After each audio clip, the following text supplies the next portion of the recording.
Bismillahirrahmanirrahim. Elhamdülillahi Rabbil alemin ve salatu ve selamu ala Resulina Muhammedin ve ala alihi ve sahbihi ecma'in. Esselamu aleyküm ve rahmetullahi ve berekatuhu. Değerli Müslümanlar, bugünkü sohbetimiz yine aileyle ilgili. Dedik ki İslam şemsiyesi altında bir huzurlu aile. Bugün ele alacağımız konu nişanlık dönemi.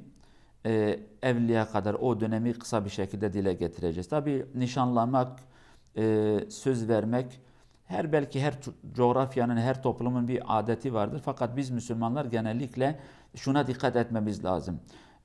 Kendi kültürümüze de dikkat ederiz ama kültürümüz dine aykırı olduğu zaman o kültürü bırakacağız. Ama dine aykırı olmayan bir kültürümüz varsa dinle beraber ikisini yerine getiririz. Önce sözlenmek veya da nişanlanmak veya da kız istemek en güzel olan yolu aklın, fikrin, dinin bize emrettiği gençlerin birbirlerini kabul etmesi, anne babaların rızası olması. En güzeli, en münasibi budur. Diyelim ki öyle oldu. Önce ister, bugün şöyle bir laf diyorlar ki görücü usulü. Yani sanki çok bir de gerici olan bir durum, çok sanki kötü bir şey. Görücü usulüyle biz birbirlerimizi gördük. Bugün de baktığımıza göre belki en başarılı olan evlilik, başka insanların aracı olması, gençleri tanıştırıp ondan sonra kararı gençlere bıraktıkları evliliktir. Ama gençler birbirlerini sokakta gördüler, yolda gördüler, ondan sonra evlendiler, 2 ay sonra da boşandılar. Ama genellikle büyüklerin fikri alındığı zaman, gençlerin de rızası ve arzusu alındığı zaman yapılan evlilik en başarılı olan evlilik odur. Bunu o şekilde bilelim. Diyelim ki biz bunu yaptık. Gençler birbirlerini gördüler, anne baba rıza gösterdi.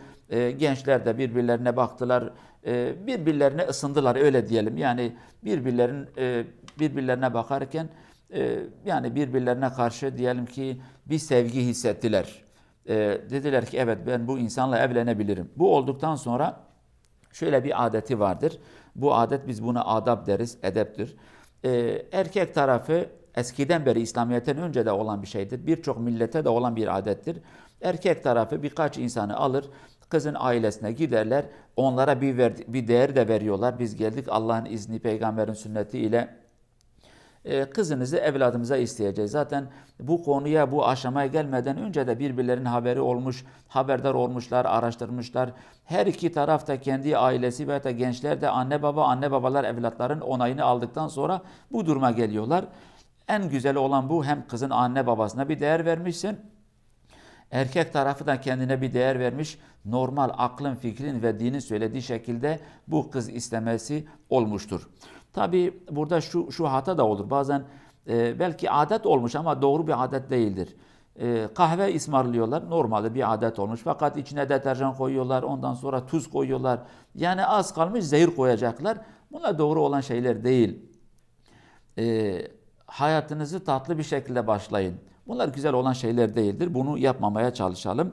Şu da vardır. Gençler arasında meşhur olan bir şey daha çıkmış. Sözlü. Nişandan önce de biz birbirlerimize söz verdik. Bazen ortaokul yılları, bazen lise, daha yaşları 13, 14, 15. Bu yaşlarda birbirlerine söz veriyorlar. Bunlar da doğru olan şey değildir. Daha akılları başında değil. Daha sadece şehvetleriyle, duygularıyla düşünen insanlardır. Aklıyla, tecrübesiyle düşünen insanlar değildir.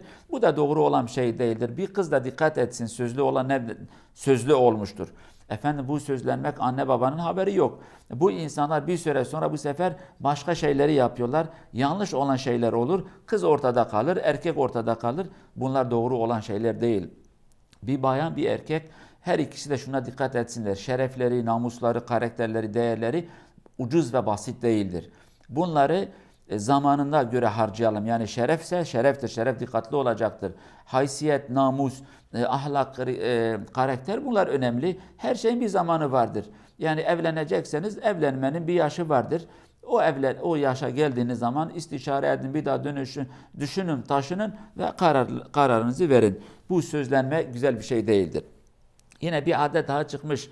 Tabii bu da artık medyanın bir hastalığı. Stadyumlarda, kahvelerde, yollarda, şeylerde yazı asıyorlar, şu yapıyorlar. Gerçekten bunlar da boş olan şeylerdi. Sonra da önce şöyleydi, sonra böyle oldu. Öyle değil. Bunlar doğru olan şeyler değildir. Bazı hükümleri de söyleyelim. Yani bu insanlar sözlendiği zaman veya da nişan diyelim, söz değil. Nişanlanma ne demektir? Nişan şudur. Yani bu iki insan gelecekte birbirlerine evlenecekler.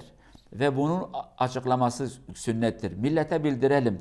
Kimse gidip de sonradan bu kızı istemesin. Bu adamın nişanı olduktan sonra. Bu güzeldir ve sünnettir. Hatta şu da dinen de haramdır. Nişanlanmış bir kızı istemek dinen haramdır. O nişan geri çevrilmeyene kadar. O nişan bozulduğu zaman o zaman sorun değildir. Başkaları gider o kızı ister. Bu adam da gider başka kızlarla evlenebilir. Ama nişanlanma esnasında o kızı istemek dinen haramdır. Fitne çıkar. Din bunu kabul etmemiş. Bunu da bilelim. Bir şey daha vardır. Bu evliliğe yönelik bir adımdır. Ama bunlar daha karı koca olmamışlar. Dinen hala da birbirleriyle kalkıp oturması, gezmeleri, yatmaları dinen bunlar haramdır, caiz değildir. Buna dikkat edelim. Ve birçok insan buna dikkat etmediği için evlilikleri başarısız olur. Sonradan birbirlerinden ayrılıyorlar. Bunu da bilelim. Bir yanlışımız daha vardır. Nişan ve bu nişan süresini uzatıyorlar. Ne sanki test edelim. Bunlar birbirlerine uyacak mı, uymayacak mı? Bir sene sonra, 2 sene sonra bunları evlendirelim. Bu doğru olan bir şey değildir. Eğer niyet şuysa, yani eğer niyet bunlar birbirlerini tanısınlar, belki olmayabilir. Eğer niyet buysa bu kötüdür. Ama diyelim ki nişanlandılar, dediler ki fakat bir okulları kalmış 6 ay 1 sene ama niyetleri evliliktir, niyetleri tecrübe değil, niyetleri deneme etmek değil. Niyetleri efendim bir bakalım acaba olur mu olmaz mı? Niyet bu değilse sorun değildir. Ama niyet kötü ise yani alt niyet art niyet varsa yok efendim belki olmadı da erken boş ayrılsınlar ne olur ne olmaz. Bu demek ki evlilik bizim için basit olmuştur. Yani hiç olmuş da fark etmez, olmamış da fark etmez. Bu yanlış olan bir davranıştır. Buna dikkat edelim. Bir bahane daha vardır. Bu nişanın süresi uzatmak. Diyorlar ki bunlar birbirlerini tanısınlar. Bu da doğru olan bir şey değildir. Asla ve kat'a. İki genç nişanlık esnasında ne kadar konuşsunlar, ne kadar dolaşsınlar birbirlerini tanımazlar.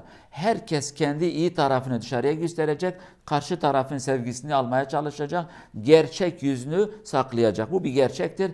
Bu hususta kimse kimseyi kandırmasın ve bu sebepten dolayı da birçok insan ilk gecede hemen ayrılmaya başlıyor. Diyor ki bu adam böyle değildi. Yani bir genci düşün sürekli eş veya da evlenecek kızı sürekli makyajlı, süslü, püslü görmüş. Sürekli bu. Peki evlendikten sonra onun diğer yüzünü de görecek. Yani makyajsız, normal ev elbisesiyle onu görecek. Ey Allah Allah ne oldu benim bir eşim böyle değildi. Zaten böyleydi fakat sen sadece onu dışarıda gördün zannettin ki bu bayan böyle. Veya da bir bayan evleneceği adam sürekli dışarıda temiz elbiseyle efendim saçını taramış, sakalını kesmiş eğer sakal kesiyorsa efendim şöyle sürekli temiz. Evlendiği zaman baktı ki adam normal o da başka bir insan oldu. Değil ki kötü oldu. Yani onun başka bir tarafı da vardır. Ev hayatı vardır, normal ev içindeki olan davranış vardır. Bu sefer diyor ki sevdiğim adam böyle değildi, sevdiğim kız böyle değildi, konuştuğum kız böyle değildi. Yani biz bu süreyi uzatıp da desek ki bu insanlar birbirlerini tanısınlar bu doğru değildir. Kimse bu hususta tavsiyede bulunmaz. Bu da başarı getirmemiş. Bunu da bilelim. Bir hata daha vardır. Biz bunların bazen eskiden imamlar da tavsiye eder. 40-50 sene önceye kadar diyorlar ki nişan olduktan sonra biz nikahlarını da kıysak iyi olur. Belki ayda bir, 2 ayda bir bu adam kayınlarına, kayınbabalarına gelir. Yani en az kızla konuşması helal olsun. Fakat şimdi öyle değil. Şimdi zaten gece gündüz konuşuyorlar telefonla. Bu sefer nikahı da yaptık. Eskiden nikahın ne anlama geldiğini insanlar iyi biliyordu ama şimdi öyle değil. Şimdi bu nikah sadece bir haramı helal kılmaktır ama yarın öbür gün ayrıldıkları zaman kimse bu bir evliliktir, dini bir evliliktir. Allah tarafından kabul edilen bir evlilik. Ben şimdi ayrıldığım zaman bunun şer'i olan tarafı, dini olan tarafı nedir? Kimse bunu sormaz. Yani kız diyor ki seni istemedim al yüzüğünü. Ertesi hafta gider başka bir insanla evlenmeye çalışır. Adam diyor ki seni istemedim ver bakın benim yüzümü. Halbuki burada bir nikah var, burada bir mehir var. Burada bir şahitlik meselesi vardır. Kim haklı, kim haksız. Bu da bir kötü kullanmadır. Bu hususta dikkat edelim. Nikah olduğu zaman her iki taraf da boş değil. Her iki taraf da istediği şeyi yapamaz. Konuşacaklar, tartışacaklar, müzakere edecekler.